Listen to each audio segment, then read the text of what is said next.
Hello and welcome to Model Kit Stuff and a first impressions video focusing on Hasegawa's 1/350 scale kit of the Yukikaze. I think that's how it's pronounced. Yukikaze is a Kagero class destroyer and her name translates into snowy wind. Now this ship is a very popular ship in Japan because she survived the war, and between being built and launched in late '39 and the end of the war, she pretty much was at every major battle, 10 major battles in her lifetime and over 100 escort duties. And she pretty much came through the whole thing unscathed, so she has a bit of a reputation. In fact, she survived the war and continued in service with the Chinese Navy until she was eventually scrapped 50 years ago in 1970. So that is why you will see kits from not just Hasegawa, but Tamiya has a kit of this, and I think in 1/700 scale, Fujimi have a kit of it. That's why you see a lot of these about. She's a very popular ship in Japan. And obviously, if you're interested in the Pacific War, you will have come across. So this particular kit was a new tool in 2006. And since then, they have re-released it with some updated parts. Quite what they are, I do not know. But what it tells me on the front of the box, we've got this lovely artwork of her at sea. She looks really nice there in that quite thundery sky. It tells us at the top that this is her depicted as she was completed in 1940, and that we have a bonus kit of a 1/350 scale seaplane there. So that's nice. We can do a little diorama if we wish, I guess. As I look at the sides, both sides are the same, and we get the kit number, which is 40063. We get the artwork again, and just confirmation that it's a 1/350 scale kit. On this end, we have some Japanese writing and a picture of the model side on, and some more Japanese writing. And then on this side, we have a picture of the model helicopter view, so you can see pretty much what you're getting. On the bottom of the box, you get more pictures of the completed model and the bonus aircraft, and the aircraft looks quite nice in its own right. And then it shows you, just to tempt you, that there is photo etch available, not in the kit, and there's a display case also available, not in the kit. So this is the box tray, and you can see it's a fairly decent box. I can't tell you how this came packed. I bought this second hand, and I got it at a good price because someone had opened all the bags. And so I don't know what was loose and what was bagged. The only thing that's come bagged is the clear parts, which appear to be for the bonus kit and includes the decals and things. So I can't advise how well this was packed. What I can say is kit's never been started, and there was quite a few loose components in here. So whether they are broken off or are supposed to be separate, I'm not sure. So let's start with the instructions. We have an A4 black and white matte instruction book, which is stapled. And the front, you get some history of the ship, just enough to tempt you into finding out more about it if you're that interested. And then when we turn to the first page, we've got some information about the ship. So we've got what they call data, so it's things like speed and armament and that sort of stuff, and it tells you a little bit about different armaments at different stages in her existence, so that's quite interesting. Looks like a full list of a timeline for her, which is in Japanese and English. So it tells you all the different operations and the date. So February the 17th, 1942. It tells you here what operation she's on. So that's quite nice. Then we have a parts list, and you'll see that because I bought it second hand, I did go through it and tick it all off, and it is definitely all there. So you can see what we're getting in the kit. And then there's a little slip here you can cut out. It's all in Japanese only, so I'm guessing it's for Japanese use only, if you want replacement sprues. And then as we flip over, we have, as usual, a key telling you what you're going to see in the instructions and what it means. We then have the list of paints. So it doesn't tell you who they are. It gives you the colour name, and then it gives you 2 numbers. Now that says flat black, and that says 33. So that could well be Humbrol. Yeah, could be Humbrol, that. And then there's an H number, so not quite sure exactly who that is. Could be Mr. Colour. And then I'm not quite sure what that is because I can't read it. Oh yeah, it mentions Mr. Colour here, so I think that must be Mr. Colour that they're referring to. And then we start our assembly with the hull, and I can't see that we've necessarily got a waterline option. It looks like it's full hull only.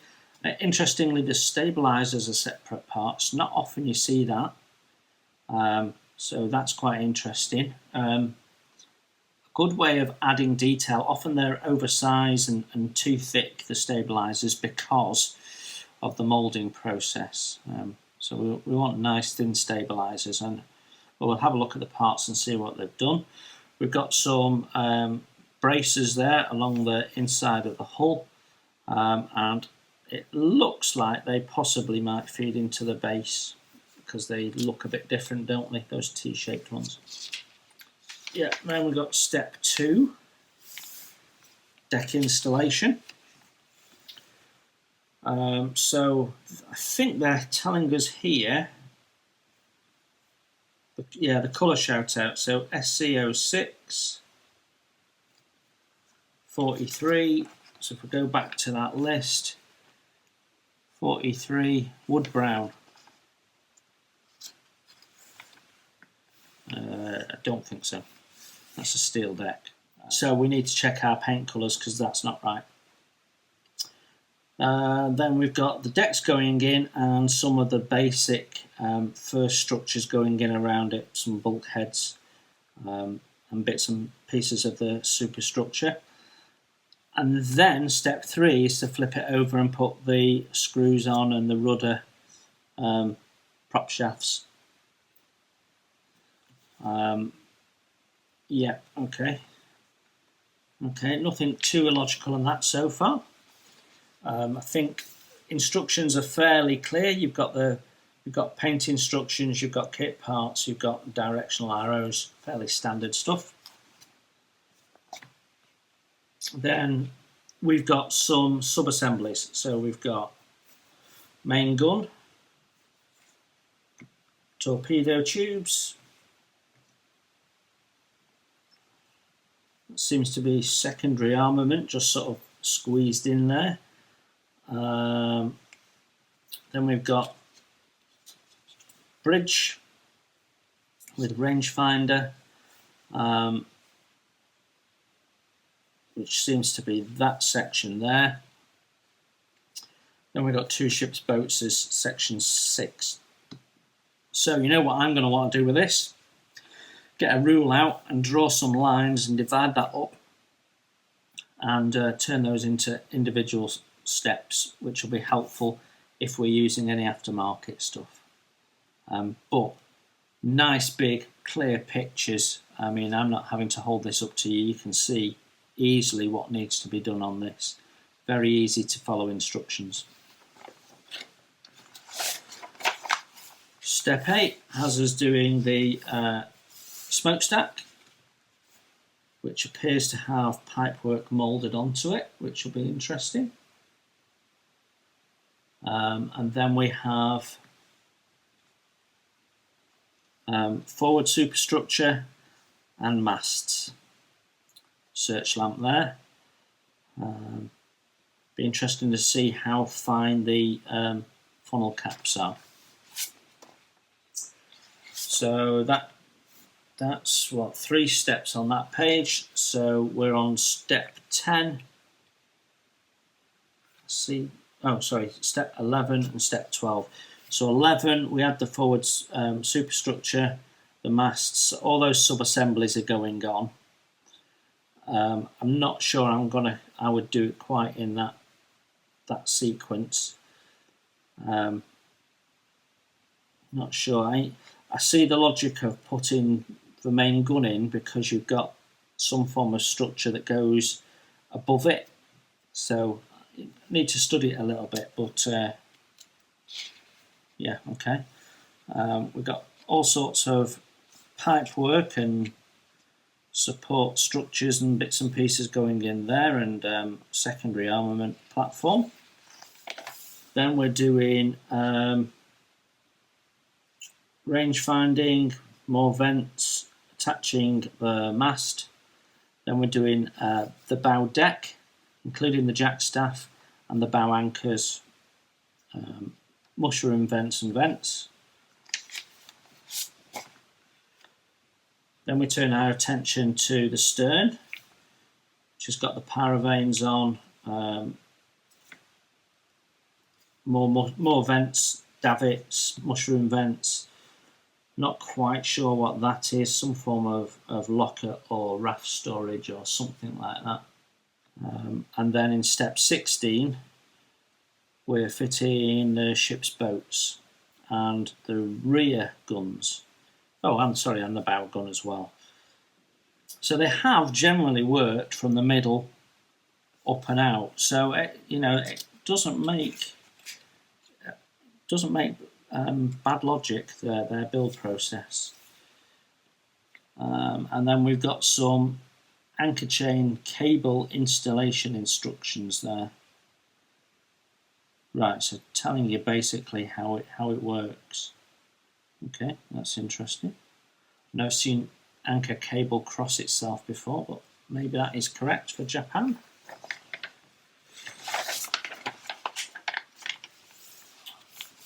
So they make the base up in 17, and like Tamiya, they've got some form of sticker that goes on the front. It's nice to see that a base has been included. You seem to have options, not quite sure. And then we're moving on to the build in step 18 of the supplied bonus seaplane, which in itself looks like a reasonable kit. You've got some form of cockpit interior detail that you can see through a canopy. We saw that these were all clear, so we know the canopy is clear, and the various gun blisters. So 4-engine seaplane. Then we finish the seaplane with floats and wheels, paint and decal instructions. So that all looks fairly clear as well. And then that takes us to markings and paintings. So main colour shouted out, and then we've got decals, and oh look how lovely, we've got depth markers. Very nice.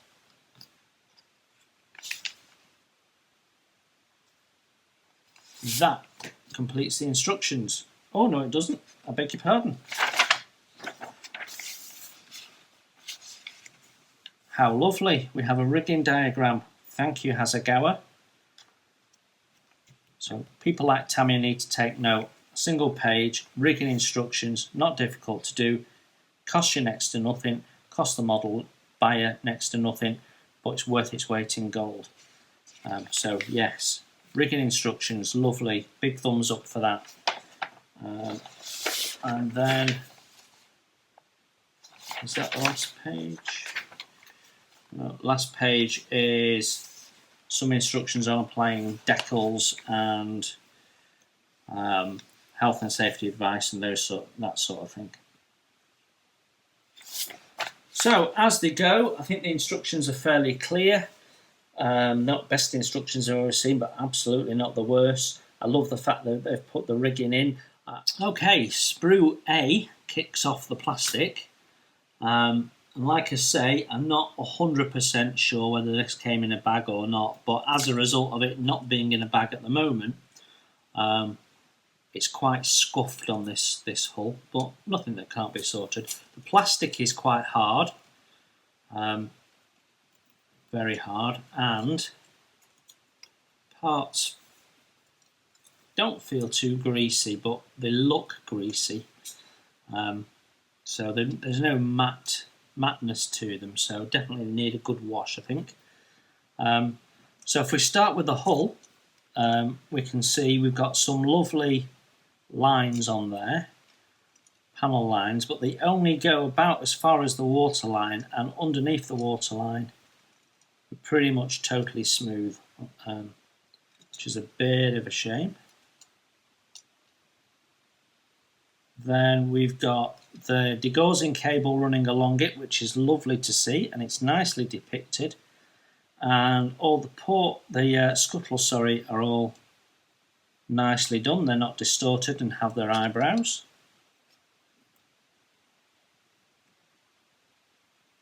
You can see that. Looks really nice. The propeller guard there is a bit solid, and we'd want to replace that ideally. And there is some hang rungs on there which you'll see under a bit of a wash. Then we've got quite an array of finely moulded small parts. I mean, you've got jack staffs there. The sprue gate is quite thick for the part. And they've put the sprue gate at the thickest part of the jack staff. So the easiest place to remove it and clean it up, you're not trying to put pressure on the actual thin length of it, so that's really nice. It appears to be fairly well thought out, a lot of small parts here. So the smokestack is attached to the superstructure under it and is two halves. So it'll be interesting to see how well that fits and how much cleanup there is. If we flip it over, we can see that was the strange locker on the bow there, and we can see the funnel caps, which are a bit chunky, but under black paint won't look too bad, I don't think. Yeah, not bad, not bad. Sprue B has my other hull half, and we have the stabilisers, which are very nice. They've got the correct shape to them, they thicken out at the right place. That's a good job putting them on separate. More companies should do that. The vent here is very nicely done, possibly slightly a bit heavy, but it's solid at the top, but you could run a little drill through there and open that up, which would make that look a little bit more realistic. There is some flash on the mast here and again on the prop shafts. But yeah, otherwise some very finely moulded small parts. The gun tub doesn't look too bad, although I note it has a plastic ladder coming from it, which we'd want to replace with etch really.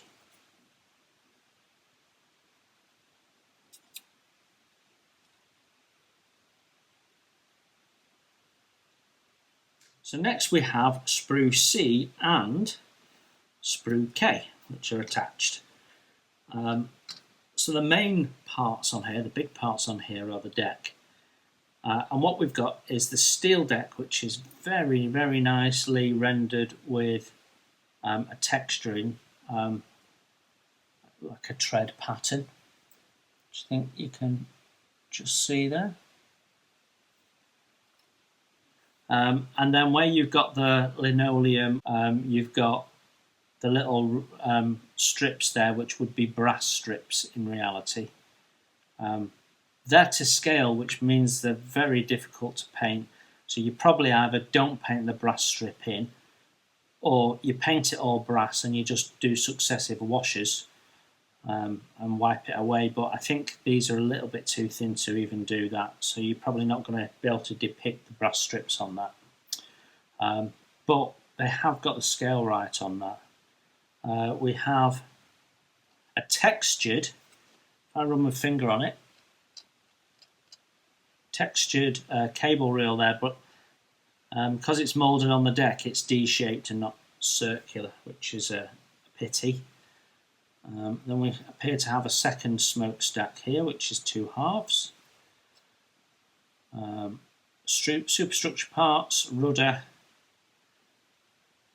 Not quite sure what those are. They go on right at the start of the build. Stern deck has lockers moulded in, but there is brackets and hinges on those. More cable reels moulded in, which again is a pity. And then the masts, which are, because the plastic's quite hard, they're less delicate than they would be if they were a trumpeter kit, for example. But nothing is struggling with sink or anything like that. I've not got ejector pin marks shouting out at me or flash particularly, so all good. There's no real detail underneath other than the gussets.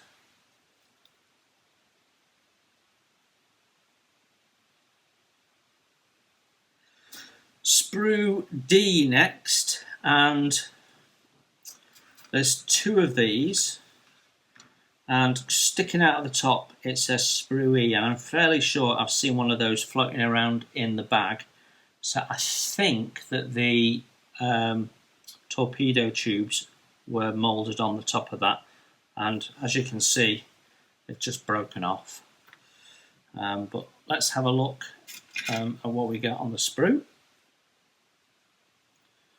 I can immediately see there's some flash on some of these parts. You can see there's quite a bit on the sprue, but there is some on the parts, so there's a little bit of cleanup needed. There's some nice texturing on the boat tarpaulins. There's no texture on the underside of the boats, and the rubbing strips look a little bit overdone. Davits look quite nice, however. Got the right shape and they've got a bit of texture to them, got the supporting rim structure to them. Then these are the main guns, which have got blast bags on, so that's interesting. Nice to see blast bags. We've got all sorts of small parts, bit of pipe work and mushroom vents, some very delicate parts, whatever they are. I think that's the alternative clip for the base, and then we've got some torpedoes, separate torpedoes. A look on the underside, we've got nice detail actually on the inside of the boats. Got a little motor there, and we've got some ribs and planks, and not sure if that goes on the inside of this boat, maybe. Yeah, the underside there of the I think that's the underside of the torpedo tubs, I think.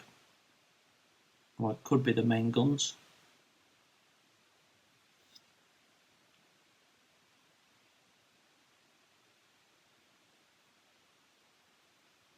Sprue S, that has a big lump of plastic for the base. It's fairly featureless, and we've got the supports there for inside the hull, and this would be the supports for the base, so they'll sit on some pedestal and support the ship's hull. They are slightly different, so we've got a stern one and a bow one there.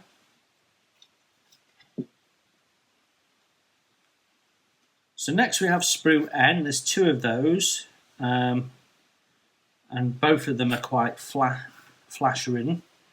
Paravein anti-aircraft guns maybe, and I'm not quite sure what that is. It looks like some form of crane structure or something. Some tiny parts anyway. The paravein is done relatively nicely actually, although there's a big ejector pin mark on it. Just see it on the tail end of it there. And Sprue M has brass plated parts, and I don't like them myself personally. Some people may do. You've got the two pedestal bits there for the base, and the sprue connection points are underneath, so you can get away without cleaning them up, and they'll look okay. I don't like the fact that they've done it with the screws, because there's flash on the screws. You've got connection points to clean up where you've removed the gates. There'll be some nubs that need sanding down, so you end up having to paint them anyway. So bit of a pointless exercise, bit of a gimmick actually. So this appears to be Sprue K. It looks like it's been snipped off a larger sprue, and I don't know whether this has been slide moulded or not, but it's a nice piece of moulding. We've got hand rungs, vertical ladders, watertight doors, scuttles, observation equipment, textured deck, some quite thin splinter shielding, ducting. It's a very detailed little part, is that?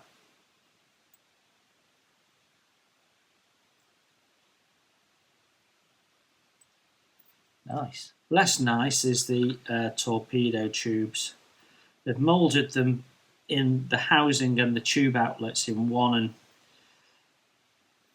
I don't know, but there is such a lot of flash on them that the whole thing looks fuzzy. It doesn't look clean and tight at all. It's not, yeah. There is lots of surface detail on there. It's very fine, and under wash, you'll need a wash for it to be able to see it, I think, to be honest. But it's not crisp, is what I'm trying to say. It's not a crisp piece of moulding. You can see how soft all that is. So a fair amount of clean up to be done. Fortunately, I don't think it's going to cause you any problems with the actual detail on the surface. Next we have 3 F sprues, which have the turret tops on, main guns. They're nicely detailed.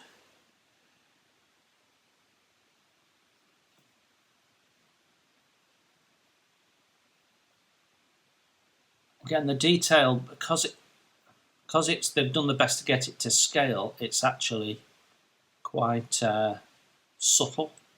So you're going to have to put a wash on this to show it. And that appears to be scuttles on the side. I don't know whether that's correct, or whether they were welded up and blocked off by wartime, but they've got eyebrows on them, so they certainly look like scuttles. So next is this large sprue of clear parts, and in the bag also there were some poly caps as well, which I think allow you to move the guns and the rudder, I think. Now the clear parts, if we start with Sprue J, includes the bridge windows, which is nice, and I'm not quite sure what that is, but I think it's the lens for searchlight there. And we've got the windows there, which need a little bit of paint on them.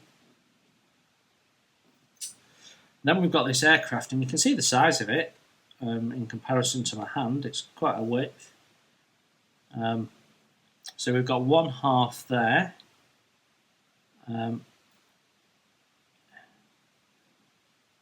That's really weird. I can see panel lines, but I actually can't feel them. Feels totally smooth, so they're very, very light, those panel lines. I would suggest that the floats, the arms for the floats are probably a little bit thick, and maybe a little bit of thin brass rod or something might be better. And you've got the canopy there, there's a bit of flash on that. Not quite sure what that is. Oh, that's the cockpit interior, that. Nice little addition. So you could have that flying in next to it, or in front of the display stand, or if you so feel, you could cut your ship into bits and waterline it and put that in the water next to it. Should look quite good.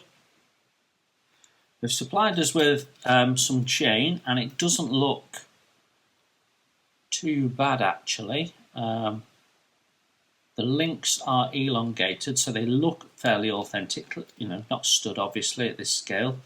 Not quite sure of the colour. I think we're going to have to paint and rustify that a bit. It's a bit shiny for a start, needs matting down, but yeah, nice bit of chain. And then next we have the decals. So I'm going to open this and have a look at the quality of these.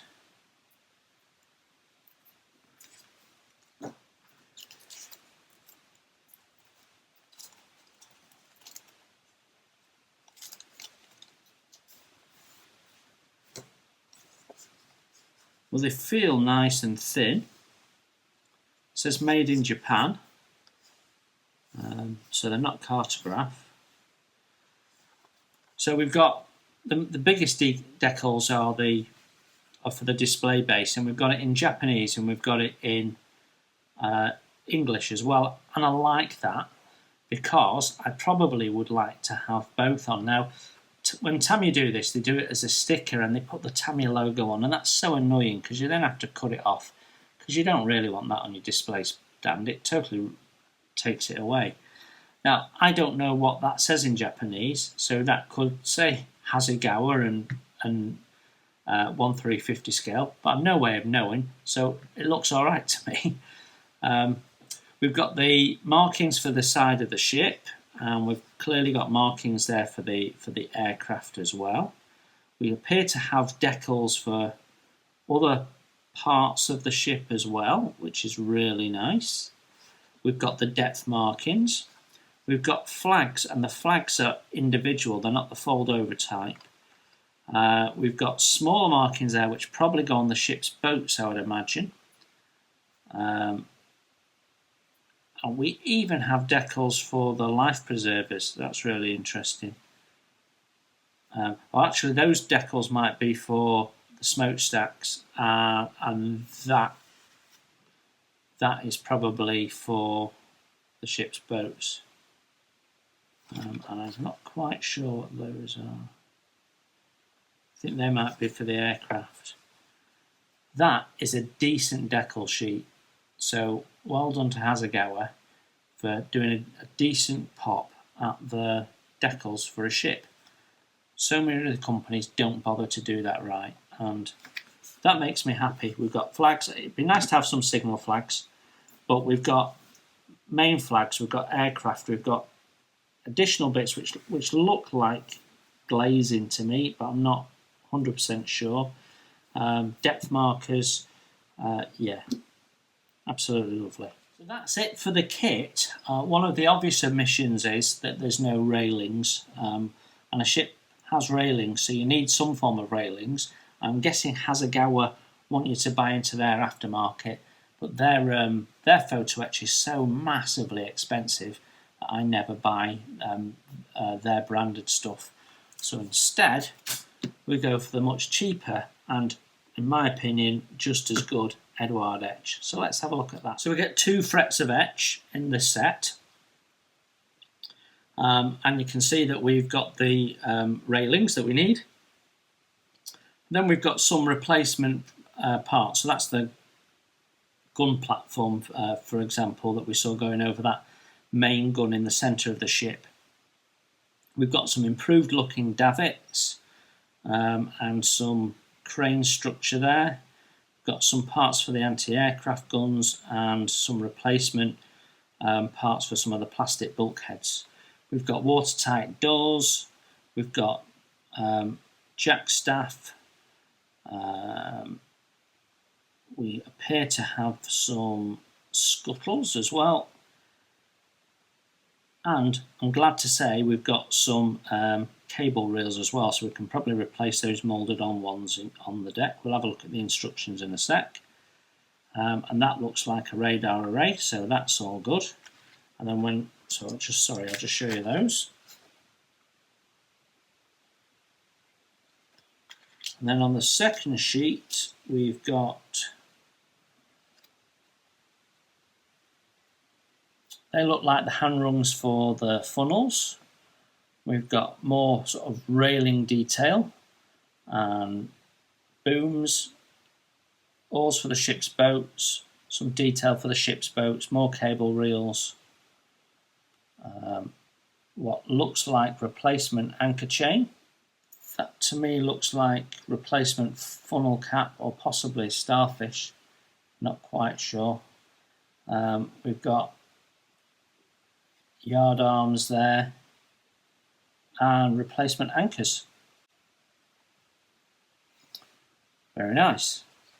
Let's have a look at the instructions. So usual format Eduard instructions. We've got 2 pages printed in colour. Shows you our 2 photo etch frets and gives us a little key for what we're doing as we go through. And as always, they show you in red what they want you to remove, ready for you replacing it. We've got the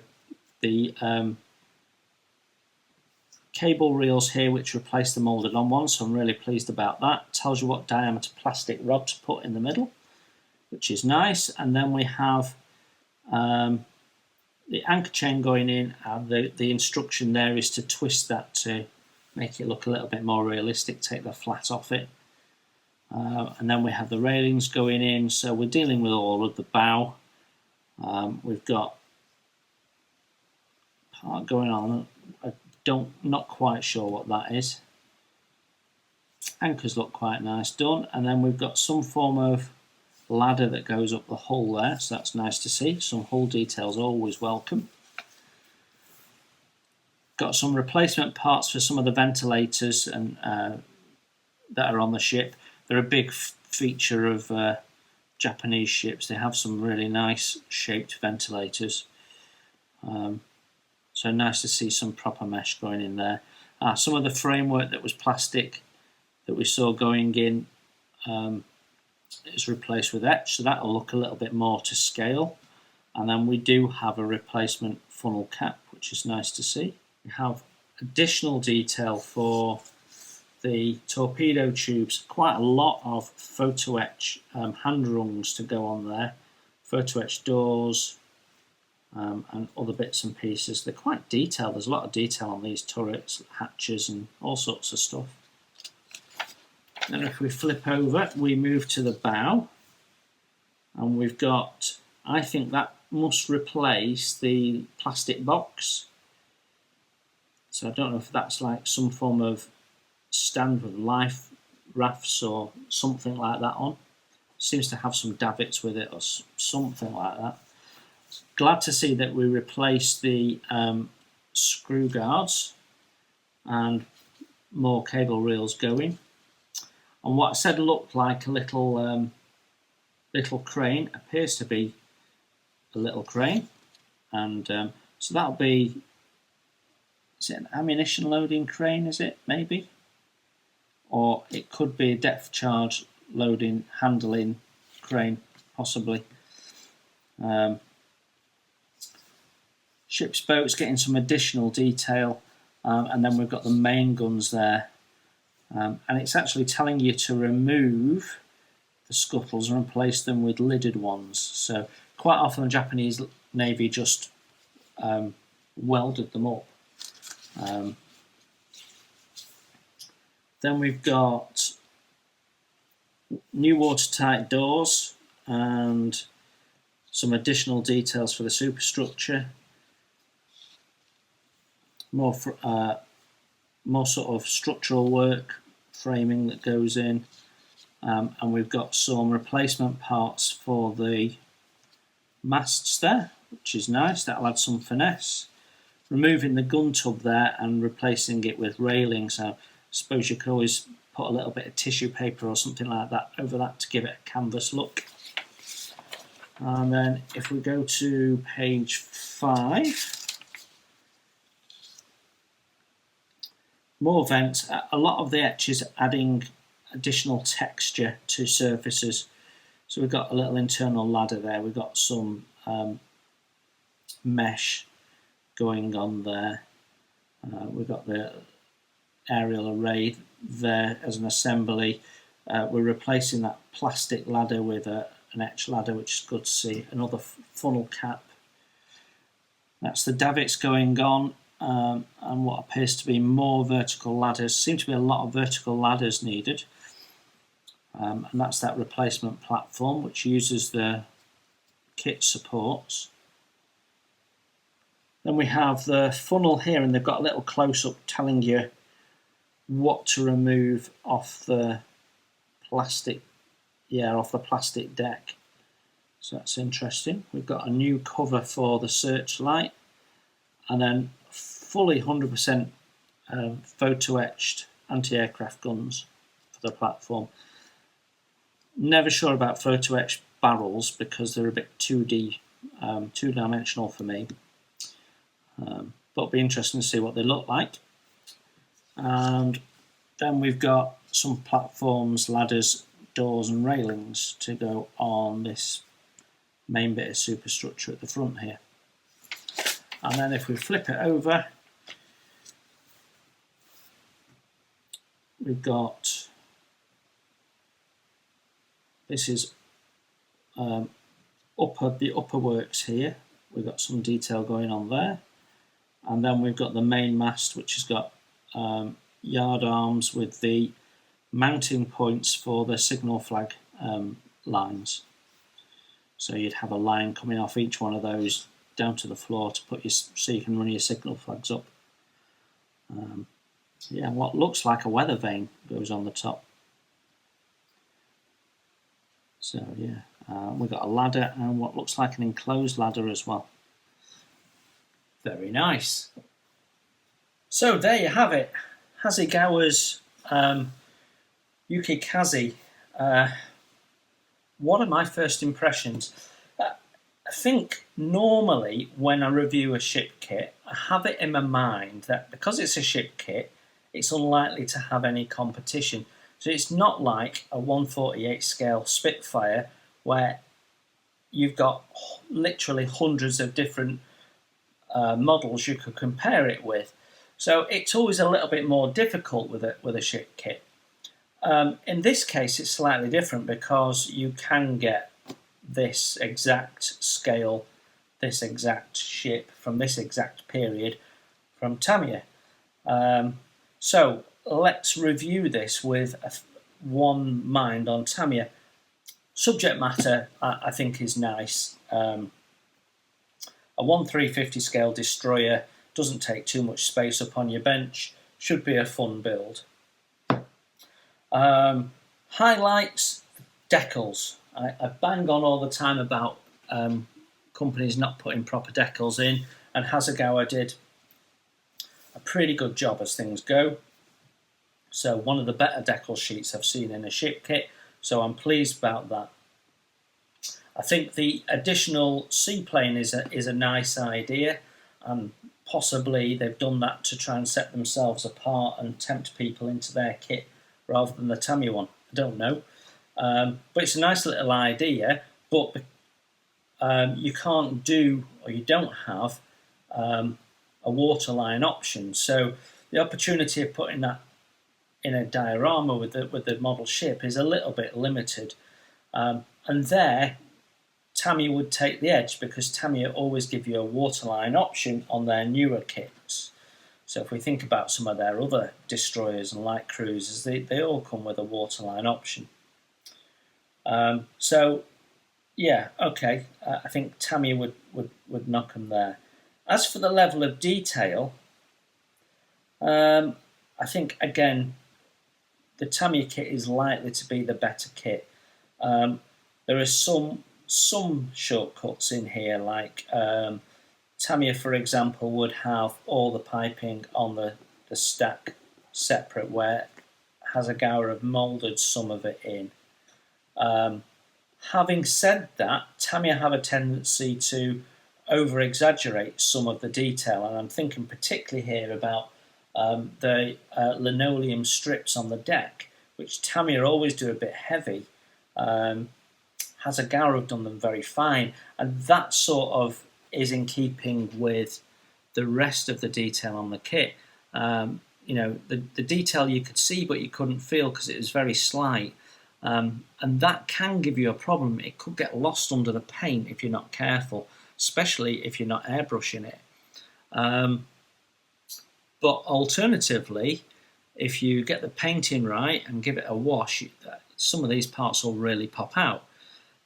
There's more flash than you'd get on a Tamiya kit, but I didn't really see, with the exception of the pyrovane, I didn't see any ejector pin marks that caused me problems, and I'd certainly have some ejector pin problems on a Tamiya kit. Just like a Tamiya kit, no railings. They do their own photo etch. You would get some photo etch in a Tamiya kit, so some of the mass structure might have been a little bit finer. You might have had some of these structures that Eduard have done, but Hasegawa have left in plastic. So I think all in all, it's not to a Tamiya standard. But the approach to how they've done it, the clear instructions, the instructions are much better than Tamiya's. They're clearer, and the build logic made more sense to me.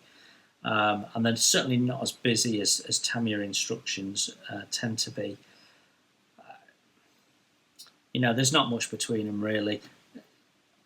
If you've got the option of buying this kit or buying the Tamiya kit, I would probably lean towards the Tamiya kit from my experience of Tamiya ship kits. But there's nothing wrong with this. It will build up into a very nice kit, especially with that additional photo etch we've got. You might want to invest in some barrels, because the barrels looked a little bit flashy, and a bit delicate. So that might be another addition for this kit before we build it.